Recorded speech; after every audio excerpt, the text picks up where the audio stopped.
एक ज़माने की बात है कि एक सरतंत के बाजार में एक शानदार तकरीब थी। हवा में हल्की मूसीक़ी का रक़्स था। भालों की दुनिया में खुश आमदीद। आइए, मैं आपकी क्या मदद कर सकती हूँ? शहज़ादा अलेक्जेंडर हुजूम के दरमियान खड़ा था। उसकी निगाह तहवारों पर घूम रही थी कि अचानक शहज़ादा अलेक्जेंडर की नज़र एक फल फरोश लड़की पर पड़ती है जो मैलों के दरमियान खूबसूरती से चल रही थी। शहज़ादे को वो लड़की कुछ खास लगी। उसमें कुछ तो था जिसने शहज़ादे के दिल को मूर लिया। लड़की के चेहरे पर एक गर्मजोशी और मेहरबानी नजर आती है जो उसे दूसरों से मुमताज़ करती है। वो लड़की कौन है? इससे पहले कि शहज़ादा अलेक्जेंडर इस लड़की तक पहुंच सके, वो हुजूम में कई नज़रों से ऊंचल हो जाती है। दिन इसी तरह गुजरते गए और शहज़ादा अलेक्जेंडर फल फरोश लड़की की रात को अपने दिमाग से नहीं छाड़ सका। शहज़ादा लड़की की एक झलक देखने के लिए कई बाजार छान बैठा, लेकिन उसे कोई सुराग न मिला। बहुत तलाश करने के बाद शहज़ादा का एक मुशीर उसे आकर बताता है उस लड़की का नाम माया है जो अपने बीमार बाप के साथ रहती है। शहज़ादा मलका के सामने इस फल फरोश लड़की से शादी की ख्वाहिश ताहिर करता है। मैं एक फल फरोश लड़की से शादी करना चाहता हूँ, लेकिन मलका साफ इनकार कर देती है। ऐसा नहीं हो सकता, ये याद रखना, तुम्हारी शादी सिर्फ लेडी इज़ाबेला से ही होगी। दूसरी तरफ माया अपनी खासियत से बेखबर अपने वालिद की खिदमत में मसरूफ़ थी कि अचानक दरवाजे पर दस्तक होती है। बाबा, मैं फल बेचने जा रही हूँ, अपना ख्याल रखना।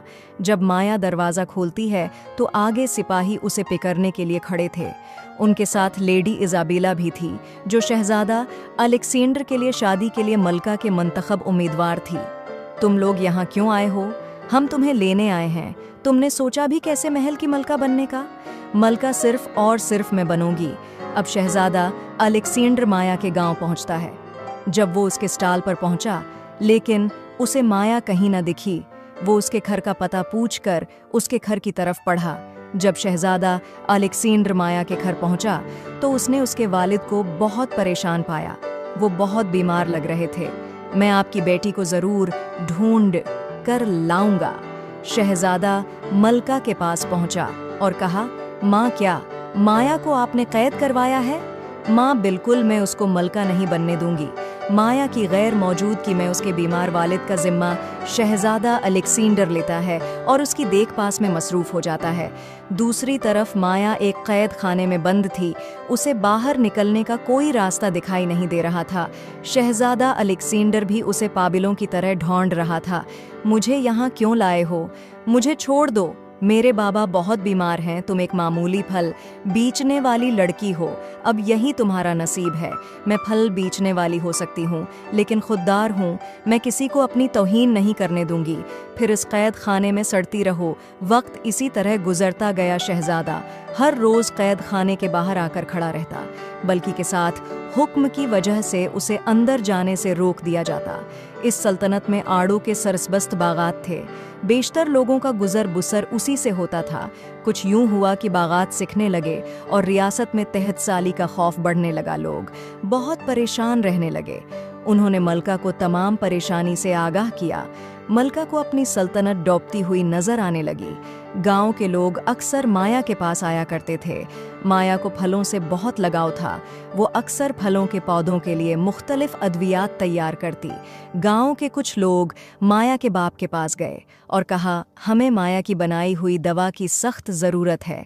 मेरी बेटी तो मलका की कैद में है, पता नहीं वो किस हाल में होगी। इस बात की खबर मलका तक पहुंची तो उसने शहज़ादे को बुलवाया और कहा, मैं माया को रहा कर दूंगी अगर वो रियासत को कैद साली से बचा ले। शहज़ादे को यकीन था कि माया ज़रूर इस रियासत को बचा लेगी। शहज़ादा माया के पास कैद खाने पहुंचा और कहा, तुम फिक्र मत करो, मैं तुम्हें अकेला नहीं छोड़ूंगा। माँ ने तुम्हें रहा करने के लिए एक शर्त रखी है। कैसी शर्त? और मेरे बाबा कैसे हैं? हमें अदू के बागात को हरा भरा करना होगा। हमें एक जड़ी बूटी इकट्ठी करनी होगी। उस तरह शहज़ादे और माया ने मिलकर तमाम जड़ी बूटी इकट्ठी की और इन तमाम लोगों को जिनके बागात थे दवा तैयार करके दी। दवा ने असर दिखाना शुरू किया और आहिस्ता आहिस्ता बागात फिर से हरे भरे होने लगे। मलका को अपने किए पर बहुत निदामत हुई। उसने माया और उसके वालिद से मुआफ़ी मांगी और शहजादे और माया की शादी का ऐलान कर दिया। वो दोनों रियासत के सरसब्ज बागात में खड़े थे और उन्होंने सच्चे दिल के साथ रियासत की खिदमत करने का अज़म किया।